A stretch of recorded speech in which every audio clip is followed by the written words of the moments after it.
You're going to take a leave? After I told her about my intention to take a leave, the general manager inquired. Yes, ma'am. I promised my son about his family day in school, I replied. Oh, you have a son, Miss Hartz? She asked with a surprised tone. I smiled and nodded. Going 5 now. Oh, really? You don't look like a mom at all. You're still beautiful and gorgeous. I smiled at her compliments. Our conversation ended with lots of questions. She kindly agreed to let me take a leave of absence. I'm sorry, Preston. My son would disown me if I didn't attend his school event. This is so important to him. I said my apology to Preston since he'll be working straight since I'll be filing a leave. He smiled like it was nothing. No worries, Ash, though I'm still surprised you have a son already. I've heard that a lot today. I don't know if I should be buying their compliments. All I know is that my son would definitely be glad if I came to his family day event.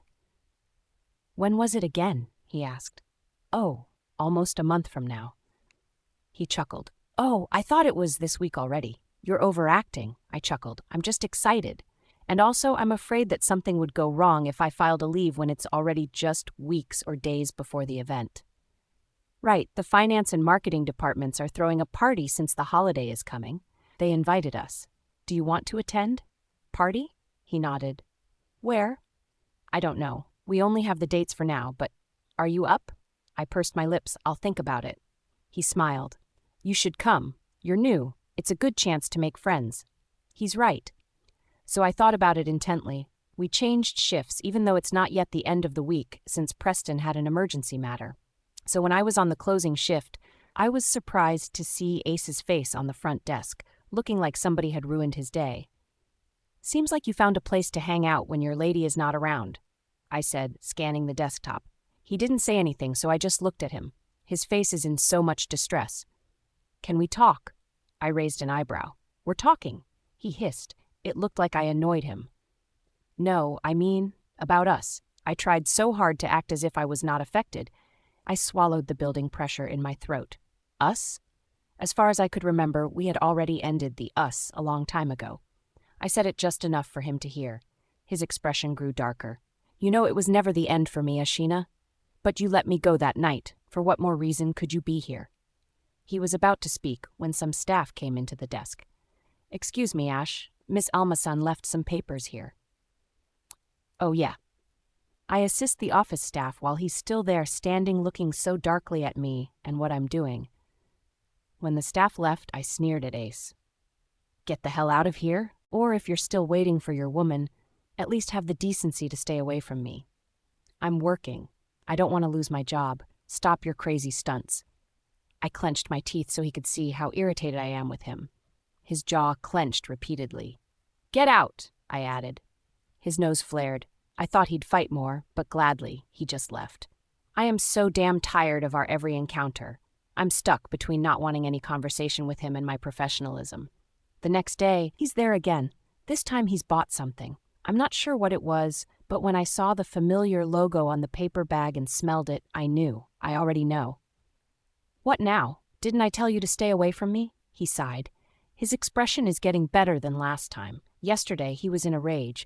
I'm just here to drop this off. Don't worry, I won't stay. I looked at the bag. It seemed like he already knew what I was going to say, so he spoke again. Just accept this. That's all I'm asking. You're thinner than usual. I told you to take care of yourself. I once again endured the mix of emotions I'm feeling. I have no idea if it's because I don't want to have another blow with him, or if my mind is really telling me that I should just accept it. One touch on the bag and I saw how his face lit up. I avoided his gaze and he backed off immediately. Just like what he said, he left the floor. That went on for a straight week. I don't know if I should be happy that he's not pursuing any conversation or any sensitive topic, because I know that for sure from accepting this lunch that he's giving, he's definitely getting his hopes up. So the coming day, as expected, he came. This time he's holding another bag with a familiar expensive restaurant logo. This is too much, Ace, I said. Nothing is too much when it's you, he uttered seriously.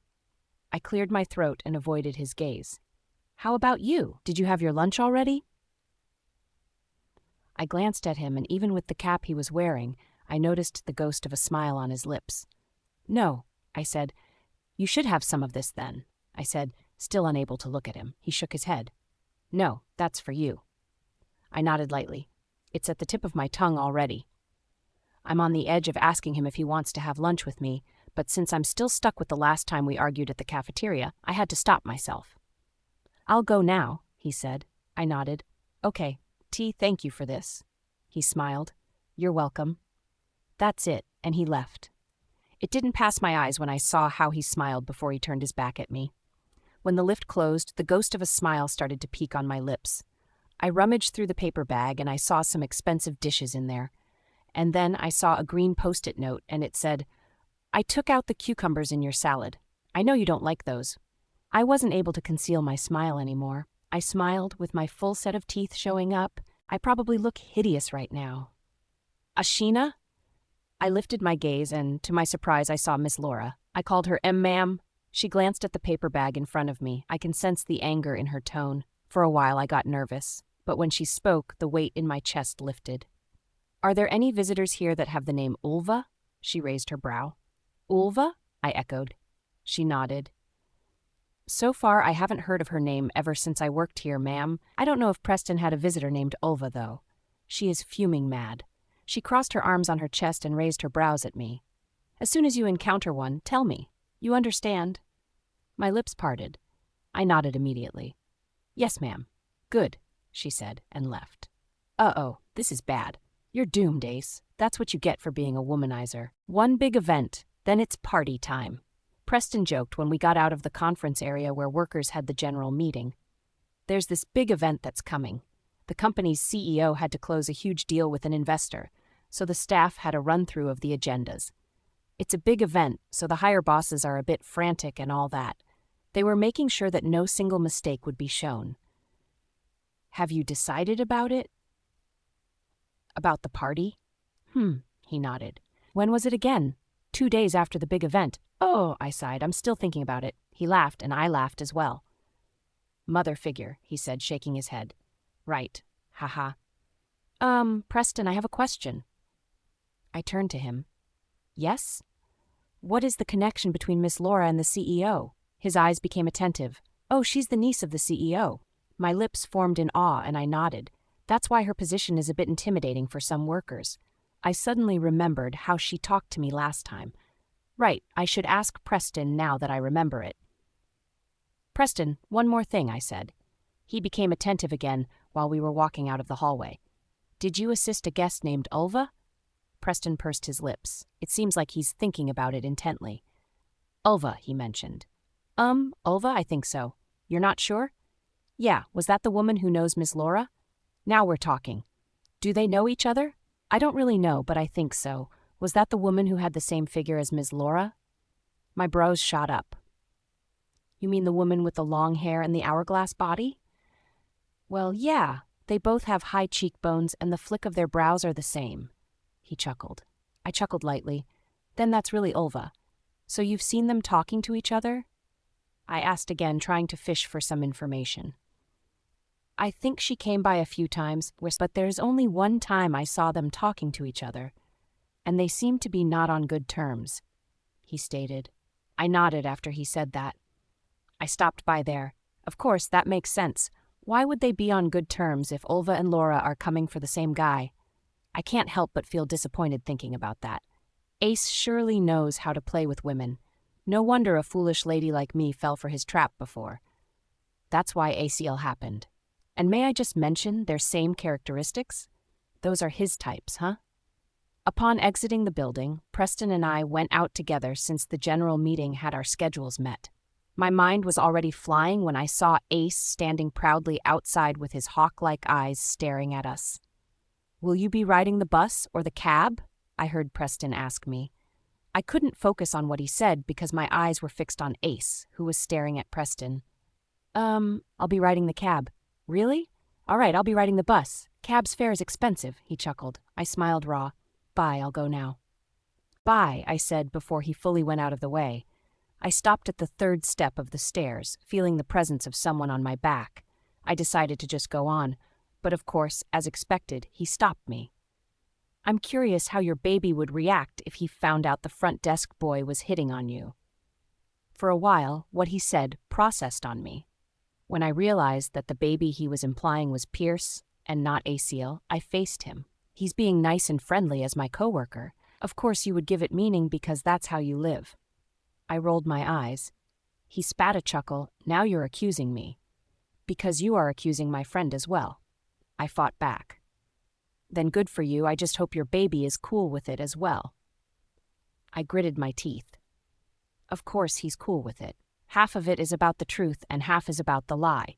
It's Aciel that I'm thinking of, and half of it is what he's thinking. You know what? Instead of sticking your nose in my life, why don't you busy yourself fixing your relationships with your women? They are all growling at each other because they're running out of bones to devour. I kind of overreacted when I said that. He smirked. I don't remember having any women except you. My nose flared. I rolled my eyes again. Is that how you get your women? Is that why they're all head over heels with you and are willing to dig their nails at each other? Ugh, not worth my time. He put his hands in his pocket and stood there cockily. He looks like he's enjoying what he's seeing and hearing. Right, it's not worth your time.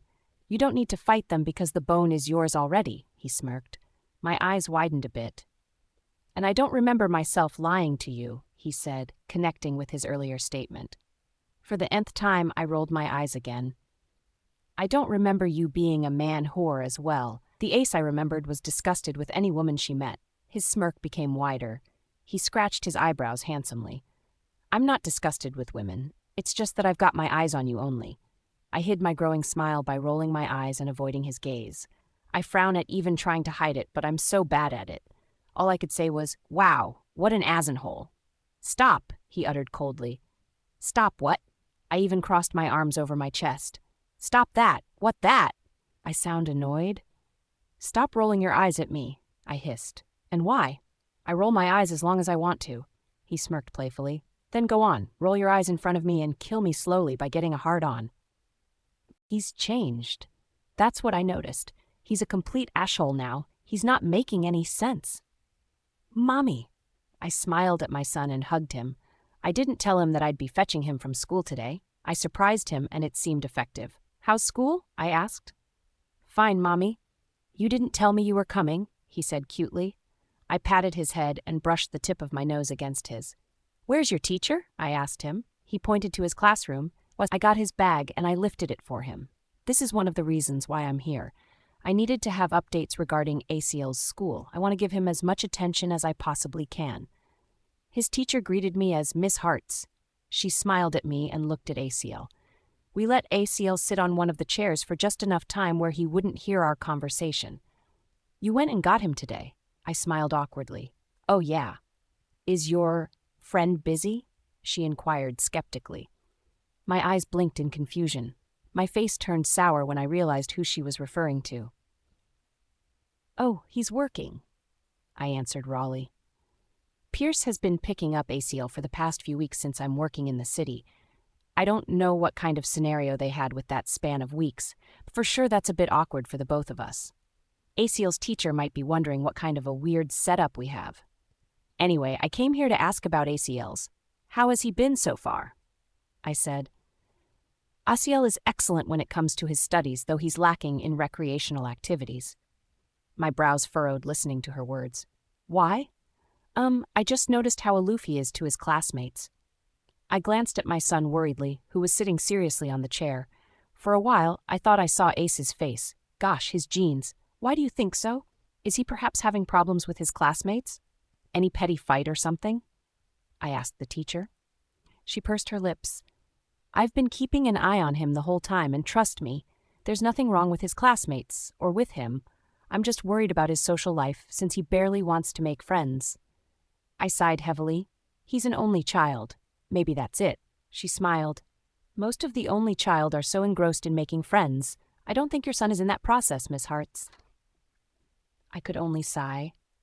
I saw how his classmates tried so hard to make friends with him. Just a while ago, I saw his girl classmates giving him snacks, and he just shrugged them all away. My jaw dropped, and I looked at my son. I'm so sorry, ma'am. I'll try and talk to my son. She smiled. No worries. ACL is a child. Everything is reasonable. I let out a sigh, and I nodded. On our way to the mall, while in the cab, I couldn't help but stare at my son. I want to open up about my conversation with his teacher, but I don't know how I would approach him. I'm looking at him, who's seriously sitting while staring seriously outside. The more he grew up, the more the genes of his father became vogue. One of the traits of his father is how he's so rugged when it comes to people around him. I can even remember how he looked so disgusted with me the first time we met, and how he acts as the alpha of his pack. He's really got the attitude. And I feel like my son got it from him as well. ACL. My son looked at me. From having his cold eyes, they switched to doe-looking eyes, sweetly waiting for me to speak. I breathed out a sigh, that expression, just like his father used to have. How's your classmates? Are they good to you? I asked sweetly and caressed his cheeks. They're fine, Mommy. Are you making a lot of friends? He didn't answer. He even avoided my eyes. My heart ached. Is there something wrong? I tried to fish information. He shook his head like there was really nothing. Is it hard to make friends with them? I inquired once more. No, Mommy, I just don't think they're worth my time. My eyes widened. But baby, I didn't know what to say. Why do you think of it that way? That's what I feel, Mommy. Is it wrong to not make friends? He asked innocently. I shook my head. No, of course not. You're entitled to your own feelings, baby. Mommy is just worried. I sent you to school not just to learn, but to make friends and have a life. I didn't know you felt that way, he smiled. Don't worry, Mommy. I'm having fun learning. I just don't like playing with them. I'm tongue-tied. I have a lot more to say, but I'm still thinking about it all. I don't want to blurt things out because my son is smart at catching things up. When we arrived at the mall, Pierce was already waiting for us. Yes, he's here again. I just let him join us since he always says how sad he is. I just find him ridiculous. For a businessman like him, he seems to have a lot of time, huh? Pierce? Asiel came to him and they did their little fist bomb. I just smiled at him and he did the same. Do you want to have an early dinner or do you want to play first? Pierce asked my son. Play, he chanted. I smiled, looking at how happy he was. Look at this young man. Does he want to play with grown-up men rather than kids the same age as him? I shook my head. What's wrong? Pierce noticed my expression. We're walking towards the arcade. I talked to ACL's teacher. He seems to have problems socializing. I answered. He nodded. We both watched my son. I noticed it as well. I sighed. I asked him as well, and he said he just doesn't like to make friends. Straight up. Pierce chuckled. Your son is, indeed, unique. A son of an alpha, you shouldn't be wondering. He smirked and walked in my son's direction. I weakly looked at them. I didn't go inside, and I just sat on the bench in front of the arcade. I feel tired, and I don't know why. I put down the bag beside me when I sat down. They do this all the time. They play for an hour while I wait for them to finish. I yawned after several minutes. I checked my watch and peered inside. I don't see them anymore. They're probably busy inside. What are you doing here?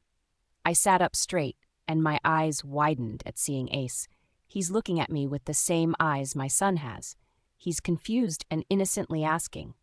My system went chaotic. Why are you here? I asked nervously. I asked you the same question, he uttered. And what's with this toddler bag? Are you with someone? He asked, turning his head left to right, checking if I was with someone. I looked at the thing he was pointing at beside me. Shit. It's my son's bag. I said, eyeing the arcade from the outside. And no, I was just resting. Yeah, I'm resting.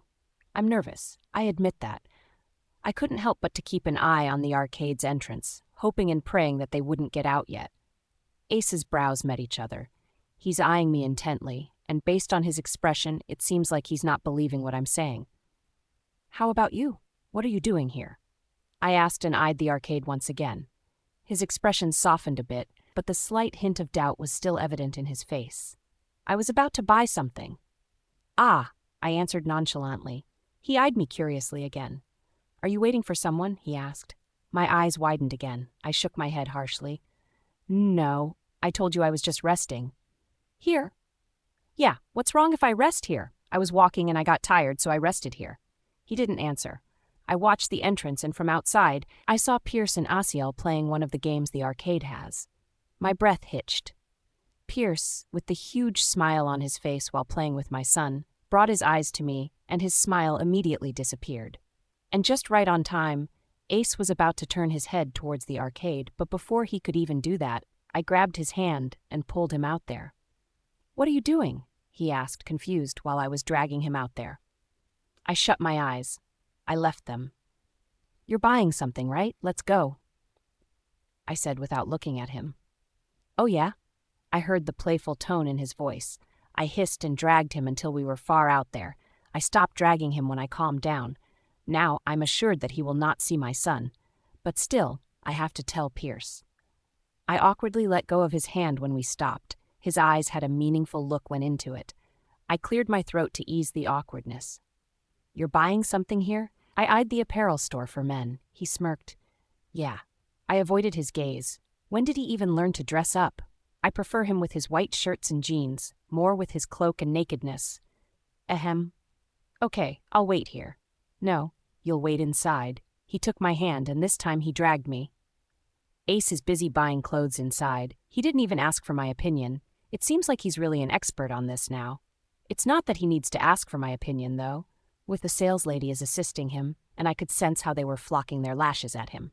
I rolled my eyes. I dialed Pierce's number when I had the chance, and what I mean by the chance is when Ace is busy fitting the clothes he wants to buy. "Pierce? You're with him?" I sighed. "Yes. Please take Asile home. I'm sorry." I heard him sigh as well. "You don't have to. But your son—" "Yeah, I know. My son's probably upset now." "Cover up for me, please." "Take care. Call me when you need help." He ended the call. I palmed my face, feeling the disappointment. "Who did you call?" I lifted my gaze and saw Ace in front of me. What exactly has he done? Did he hear me? Just from the office." He pressed his lips together. I don't know if he's buying my answer based on his expressions. "You're done?" I drifted off the topic. "Yes," he answered.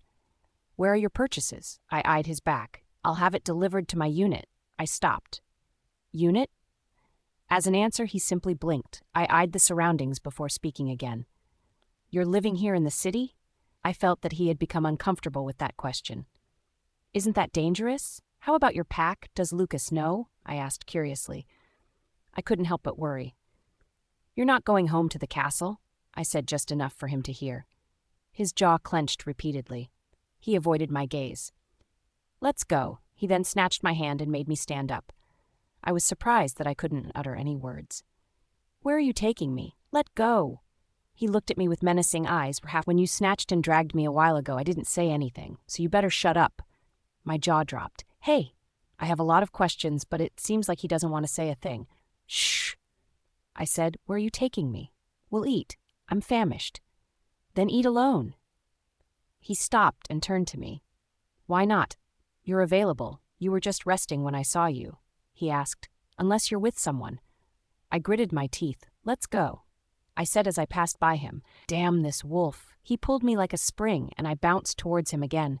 He made our hands clasp properly before he walked casually. I glared at him. "This is what you want, right?" He glanced once. "Live life normally." My expression changed. What does he mean by that? You want a normal life, I'll give it to you. Our world is not the same? Then I'll willingly fit into yours, he said. What do you mean? I asked, confused. I'm breaking off your mindset, Ashina. What mindset? I asked, slightly annoyed. That us crossing paths is the biggest mistake you know. Nothing's wrong, Ashina. Maybe I am to you, but not to me. I'll break any rules just to be with you. Just for us to be right. He said and held my waist. What is wrong with you? I pushed him so he would let go of me. You have a girlfriend, or whatever you call your women. Stop treating me like I'm one of your conquests, I accused him. He stared at me darkly. He even glanced at my hands that pushed him. I saw a hint of hurt in his eyes, or was that just me? Maybe you are my conquest, Ashina, because I'll do anything to get you. We both ate together in a fancy restaurant. We're silent the whole time. I only hear him speak every time he's talking to the waiter about the food that he ordered. Seeing him live a normal human being's life is so weird to me. He's not the Ace I know. I'm used to him looking so ragged and like a man who fits in the woods, unlike the man in front of me. I don't want to give meaning to the words he told me a while ago, but judging by the words he said, He still has feelings for me, and maybe that is the reason he's acting this way. Does he think if he acted like this, I would like him? That the reason I broke up with him is because I didn't like him being an alpha? Do I that narrow to him? I'll take you home. I have a car, he said after we ate. I'm going home alone, Ace. I said seriously. Maybe it's the awkward atmosphere between us that made him not pursue what he wanted. So in the end, I went home alone. I don't know where he's staying as of the moment, but I shouldn't be caring about that anymore. I called home. My son sounds disappointed and sad, but after a few minutes of alluring him, he forgot about it. I remind him about the family day that's coming. So we still ended the call well. Another day of work, another day of seeing the image of Ace.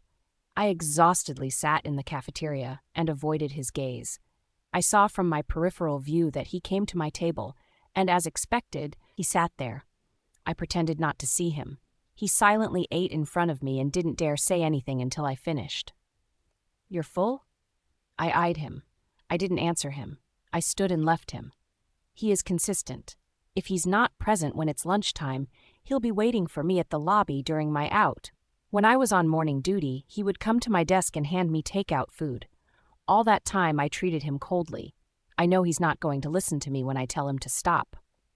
Clearly, that's what I told him months ago when we broke up, and now where are we?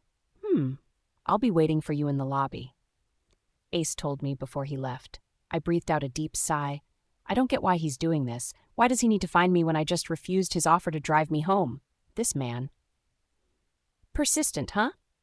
Preston teased me when Ace left after dropping off takeaway lunch. I shook my head and sighed heavily. He's dating Miss Laura, right? I asked.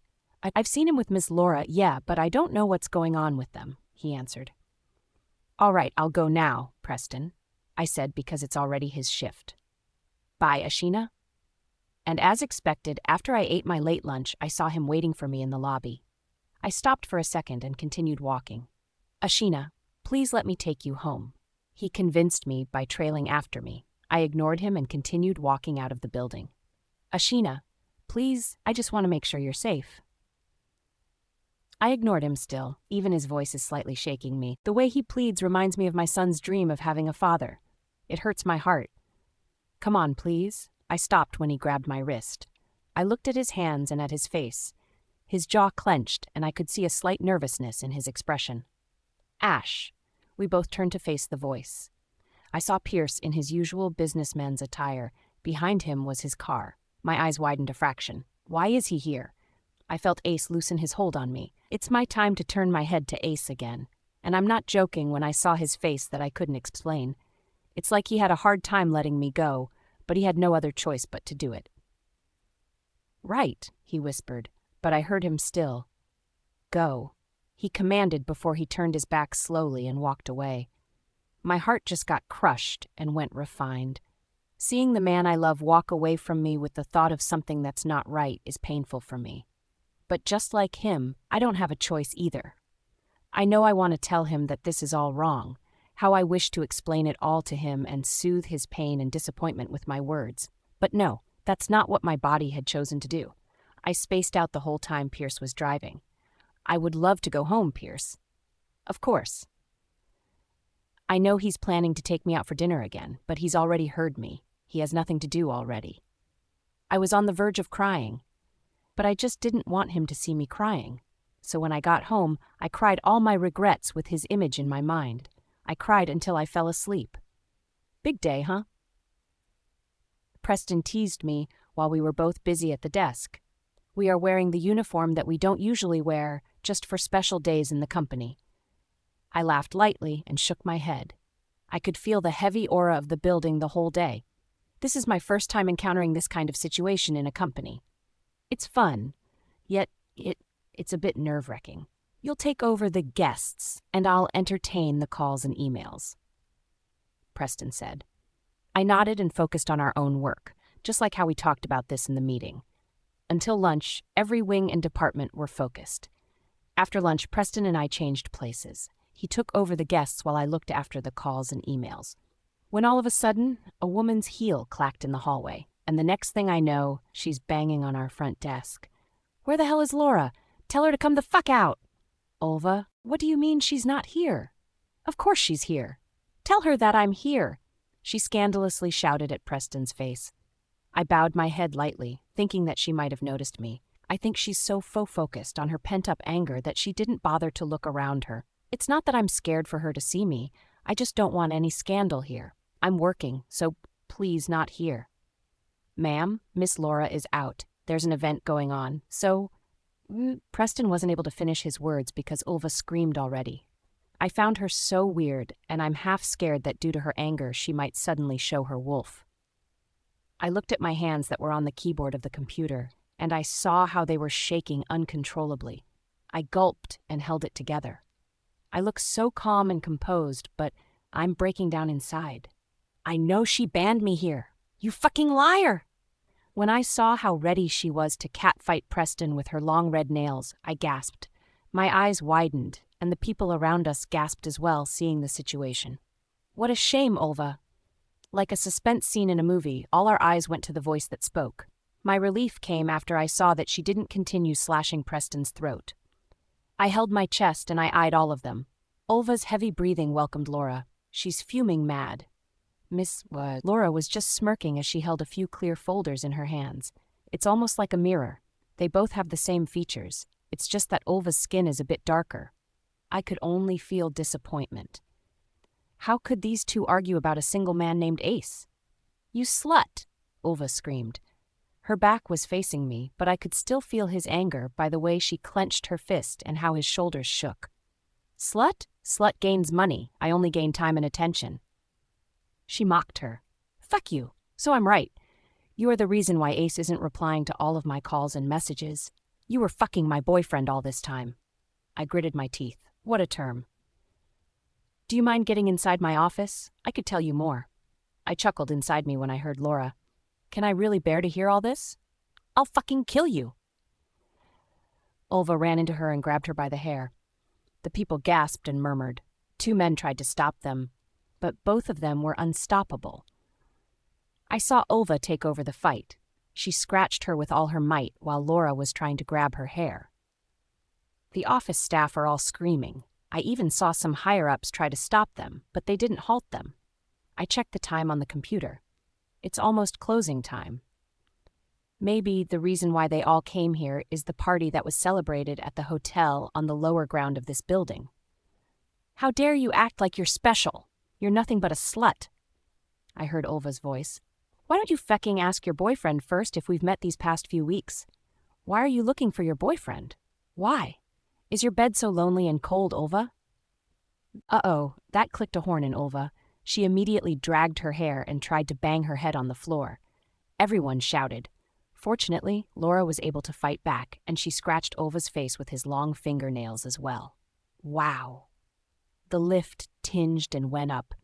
The sourness and nervousness I'm feeling from watching all this turned to bitterness. I saw how Ace's face went dark when he saw the 2 people scratching at each other like there was no tomorrow. In his right hand is a bouquet of flowers.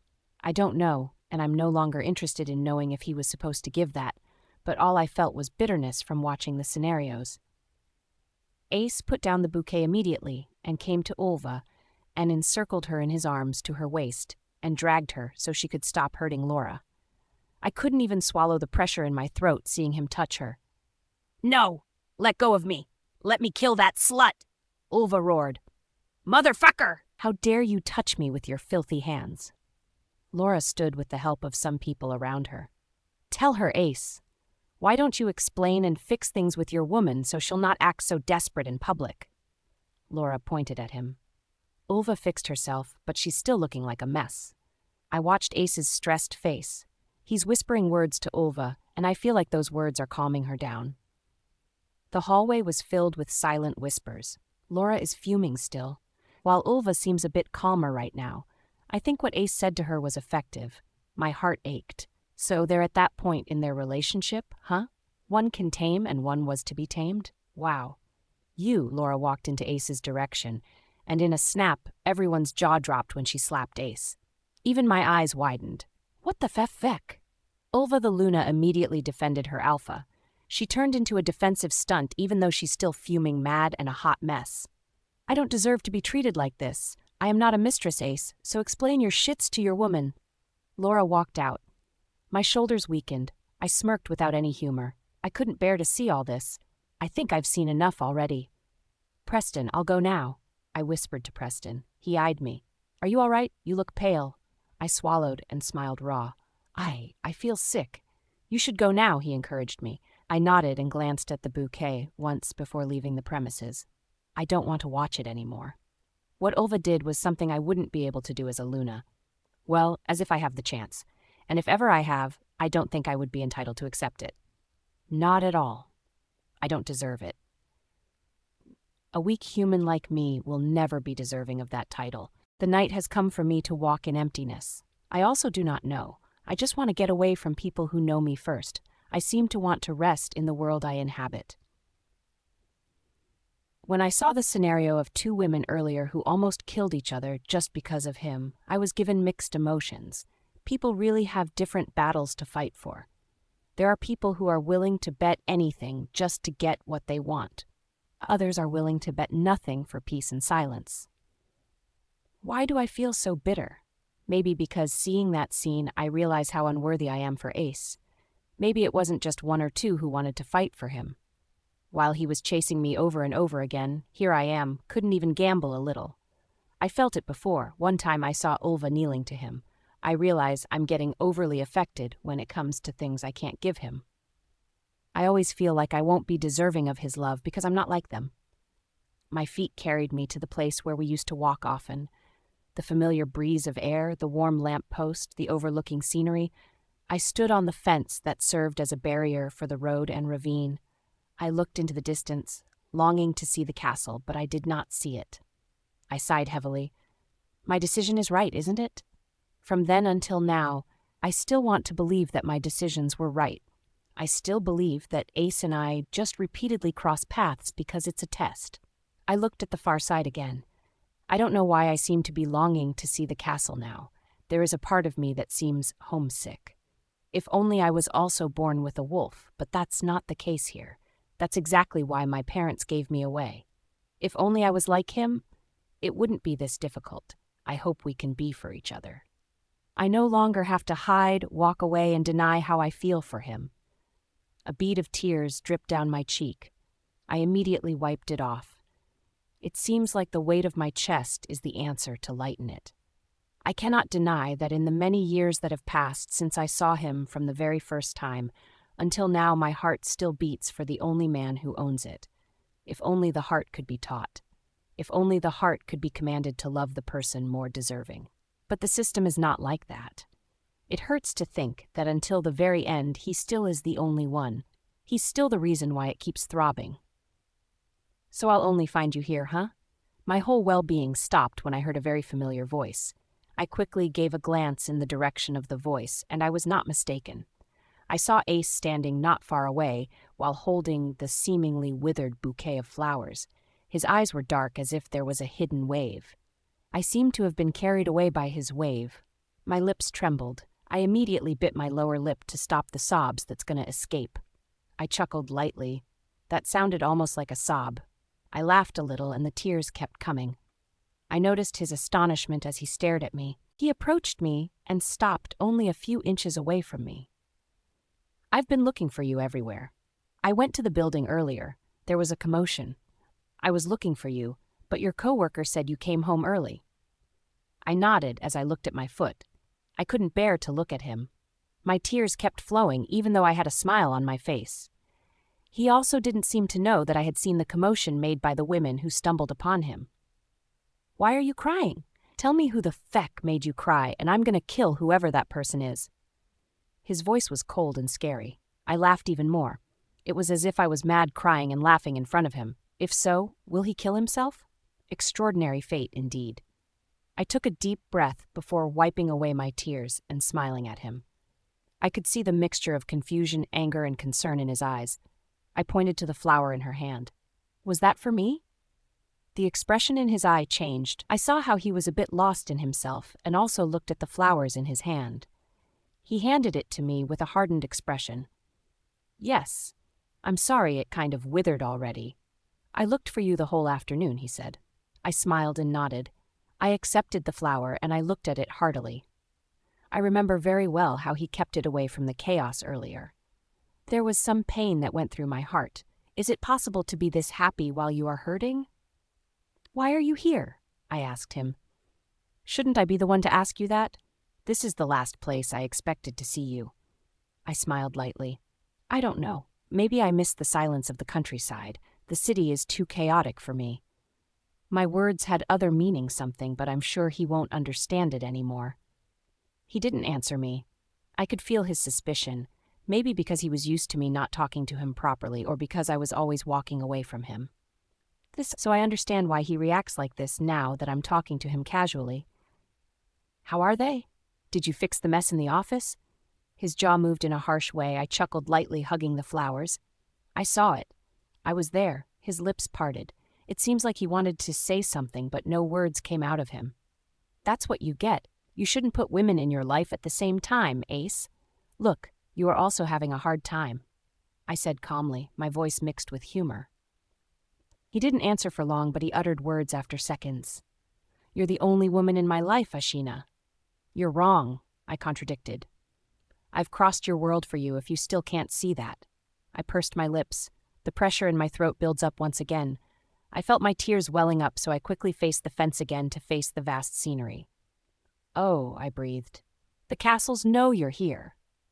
I smiled. A while ago it cannot be seen in the dark. Now, because of the aura of their king, I can see the castle standing in the distance, hit by the moon. Memories of the past came back to me. Tell me, just this once, Ashina, I heard him say. I clenched my teeth hard to stop myself from having any expression. Did you ever regret pushing me away before? I heard the pain in his tone. I swallowed hard. I smiled and shook my head lightly. No. I heard her deep breathing. I could see his firm grip on the fence, long slightly bowed as if he were having difficulty. Without thinking, I placed my hand above his hand, trying to calm him down. He looked up at me, and I could see his eyes streaked with pain and longing. Yes, Ace, I know I'm the one you love. I feel it, and I see that in you. Damn it, you've hurt and left me a lot of times before, but here I am again. One touch, one word from you, yet here I am falling over and over again. He spoke so hard. Silence stretched between us, thick and unrelenting, like the fog that settled over the countryside at dawn. My fingers still rested lightly over his hand, but I could feel him trembling beneath my touch. Ace was always strong, always unwavering. Yet here he was, breaking in front of me, because of me. His confession echoed in my mind. One touch, one word from you, yet here I am, falling over and over again. I swallowed hard, willing myself to stay still, to not run away this time. My heart pounded so hard it ached, but I forced a smirk, trying to mask the way his words had shaken me. You should stop doing that, then. My voice was soft, but the walls I had built between us were evident in my tone. It only hurts you more. His grip tightened against the cold metal fence, his knuckles turning white. Then tell me how. I blinked, caught off guard by the raw plea in his voice. Ace had never begged for anything. He was the kind of man who took what he wanted, who bent fate to his will. But now he was asking me to show him how to let go, and I had no answer. The castle in the distance loomed over the horizon, illuminated by the moon's silver light. It stood as a reminder of everything I had tried to run from, of the past that bound us, of the fate I had rejected over and over again. You can't, I admitted finally, my voice barely above a whisper. You won't, because just like me, you know this doesn't end with walking away. We always find our way back, don't we? His dark eyes searched mine, and I felt the weight of his stare pressing into my soul. He took a step closer, closing the already small distance between us. My breath hitched. Then why do you keep running, Ashina? His voice was hoarse, desperate. If you know we'll always find our way back, why do you still push me away? I looked away, focusing on the flowers in my hands. The petals were fragile, slightly withered, but still beautiful. Just like us, worn out but still here.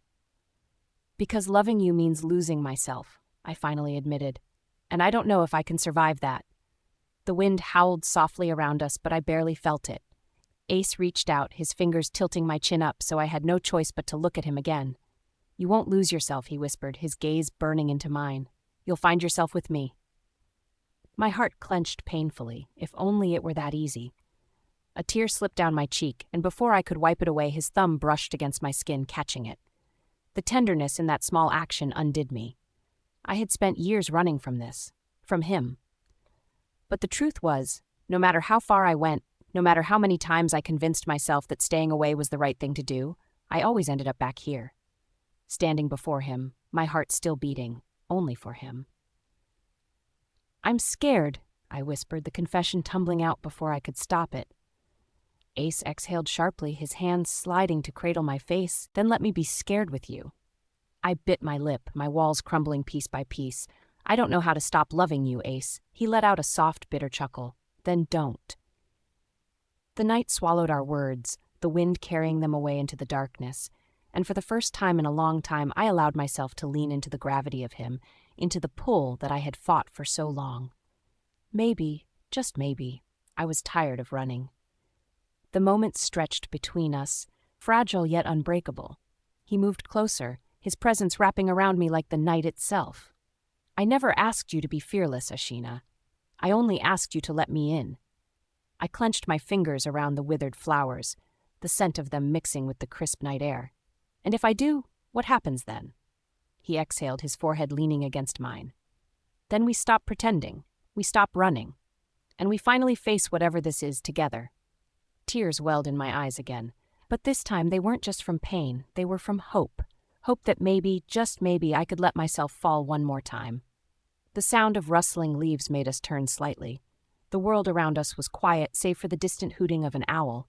The wind carried the scent of pine and earth, the very essence of home. Ace suddenly pulled me into his arms, wrapping me in warmth. "Let's go back," he murmured against my hair. "Come home with me." Home. I hesitated, my hands resting on his chest. "I don't know if I can." He pulled back slightly, his gaze steady. "Then let's just walk for now. No expectations, no pressure, just you and me." The thought of taking that first step, of finally choosing him instead of running, sent a wave of unease through me. But when his fingers laced with mine, grounding me, I realized something. Maybe I didn't have to have all the answers. Maybe, just maybe, taking this walk together was enough for now. So I nodded, and as we walked side by side under the moonlight, for the first time in forever, I allowed myself to believe that we still had a chance. The walk back was silent, but the tension between us had shifted, no longer filled with unspoken pain, but with something fragile yet hopeful. When we reached the outskirts of town, the warm glow of streetlights flickered around us. Ace suddenly stopped walking and turned to me. "Stay the night with me." His voice was soft, hesitant. My heart stuttered. "Ace." "Not like that." He sighed, running a hand through his hair. I don't want to let go of this moment yet. We don't have to talk. Just be with me." I hesitated, looking into his eyes. There was no expectation, no pressure, just quiet yearning. For once I let myself say yes. And as we walked towards his home, fingers still intertwined, I knew something had shifted between us. Maybe this wasn't an ending. Maybe it was a beginning. The sound of soft footsteps echoed through the dimly lit hallway as I led Ace toward the small room at the end. My hands trembled, but I held my chin high, bracing myself for what was to come. Ace had always been intense, but the storm in his eyes tonight was different. It wasn't just fury. It was hurt, betrayal, and something far deeper than I could name. As we reached the wooden door, my fingers hesitated on the handle. A lump formed in my throat, and I turned to look at him. His sharp gaze never wavered, never softened. "Before you go in," I whispered, "please remember that I never did this to hurt you." His jaw clenched. "Then why, Ashina? Why did you keep my son from me?" His voice was low, strained, holding back the explosion that threatened to break free. I flinched at the raw pain laced in his words, but before I could respond, a soft sigh came from inside the room. I closed my eyes, took a breath, and pushed the door open. There, in the dim glow of the bedside lamp, lay Asiel. His small chest rose and fell in steady rhythm, his dark lashes resting against his chubby cheeks. Ace sucked in a sharp breath, his body going rigid beside me. His eyes locked onto the sleeping child, scanning every delicate feature as if committing them to memory. He took a slow, hesitant step forward, the sound of his breathing deep and shaky. When he reached the edge of the bed, he knelt down his fingers trembling as he reached out but stopped just inches away. "He's mine," he murmured, voice barely above a whisper. I nodded, unable to say anything. The sight of Ace so powerful, so feared, kneeling before our son made my heart twist painfully. Then his head snapped up, golden eyes burning. "You hid him from me, Ashina." I swallowed hard. "I?" "For years," he growled, standing to his full height. "You carried my child, gave birth to him, raised him, and I had no idea." His voice cracked slightly, and that broke me more than his anger ever could. "Ace, do you have any idea what you've taken from me?" His fists clenched at his sides, his breathing uneven. How could you? How could you think I wouldn't want to know?" Tears welled in my eyes as I took a step closer. "I was scared, Ace. I was alone. And I didn't know how to tell you, how to bring him into a world where I was never meant to belong." His brows furrowed, frustration flashing across his face. "That was never your choice to make alone." "I know." My voice broke, and I felt my shoulders shake. "I know, Ace, and I'm sorry. I'm so sorry." He exhaled sharply, turning away for a moment before facing me again. His anger was still there, but beneath it I saw something else. Love. A love so fierce it nearly consumed me. "I can't change the past," I whispered, wiping at my tears. "But I can promise you this, I never wanted to take him away from you. I only wanted to keep him safe." His expression darkened. "Safe from what? From me?" "So, no. From the life you live, from the dangers that come with your name, from everything I thought would break him before he even had a chance to grow." Silence stretched between us, heavy and suffocating. Then Ace ran a hand through his hair, his jaw clenching and unclenching as he tried to regain control of his emotions. "I would never let anything happen to him," he finally said. "I would die before I let anyone harm him, or you." I swallowed hard, my heart aching at the sincerity in his voice. "Then let me be a father to him, Ashina. Let me protect you both. I swear, from this moment on, no harm will come to either of you. You are mine, both of you." I nodded slowly, knowing there was no more fighting this, no more running. Aciel deserved his father, and Ace, despite all our past wounds, deserved his son. But there was still one thing I feared. "How will we raise him, Ace?" I asked, my voice quieter now. "He's different. He's not like you. I raised him as a normal boy. He doesn't know anything about wolves, about packs, about what he might become." Ace let out a breath and glanced at Aciel, his expression softening. "He's young, but Ashina, he's more than you think he is, more than either of us can imagine. He has your heart, your kindness, but he also has my blood, our legacy." A shiver ran down my spine. And what if he doesn't want that life? Ace met my gaze, stepping closer, his warmth grounding me. "Then we let him choose, but we don't hide it from him. We give him the chance to become who he was always meant to be." "What if I've already made him too human?" I asked, voice filled with worry. Ace shook his head, determination in his eyes. "You haven't made him anything. You've only given him love, and that's more than I could have asked for. But now we have to show him what else he can be. We have to be honest with him, Ashina. No more secrets." I felt the weight of his words settle in my chest, both terrifying and reassuring. I turned my gaze to Aciel, brushing a strand of hair from his forehead. He stirred slightly but didn't wake. Ace wrapped an arm around my waist, pulling me closer. "We'll figure it out, Ashina, as a family, together." For the first time in years, I allowed myself to believe in those words, to believe in us. And as I rested my head against Ace's chest, listening to the steady beat of his heart, I whispered the truth I had always been too afraid to say. "I never stopped loving you." Ace pressed a kiss to my hair, his grip tightening around me. "Then don't ever leave me again." And this time I wouldn't. The moon hung high in the midnight sky, casting an ethereal glow over the gathering below. The entire pack stood in the clearing, their eyes fixed on the powerful figure before them. Ace stood tall, his presence commanding as he faced his wolves. His golden eyes glowed with conviction as he held my hand in his. From this night forward, Ace's voice echoed, reverberating through the pack. "I will no longer stand alone as your alpha. I have a family now. I have a mate, a Luna, and a son. They are mine, and they are yours." The pack murmured among themselves, their gazes shifting between Ace and me. Some were in awe, some hesitant, but none dared to defy him. "Ashina," Ace continued, his grip on my hand tightening, "is your Luna. She will stand beside me, and she will stand beside you." The declaration sent a ripple of emotions through me. I had spent so long in the shadows, uncertain of my place in his world. But now, there was no question. I belonged here, with him. Ace turned to me, his gaze softening for just a moment before he leaned in. "Are you ready?" he whispered. I nodded, knowing exactly what this meant. I was ready.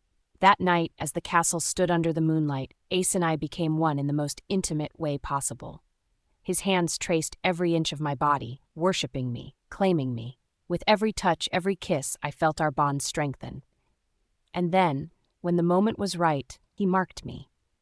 A sharp sting blossomed at the junction of my neck and shoulder as his teeth sank into my skin. A gasp tore from my lips as an unfamiliar sensation spread through me. It was more than just pleasure. It was raw energy, power awakening deep within me. Then suddenly pain. I collapsed onto the bed, my body convulsing as something inside me began to shift. I couldn't breathe, I couldn't think. All I knew was the fire consuming me from the inside out. Ace's voice was frantic as he held me. "Ashina, what's happening?"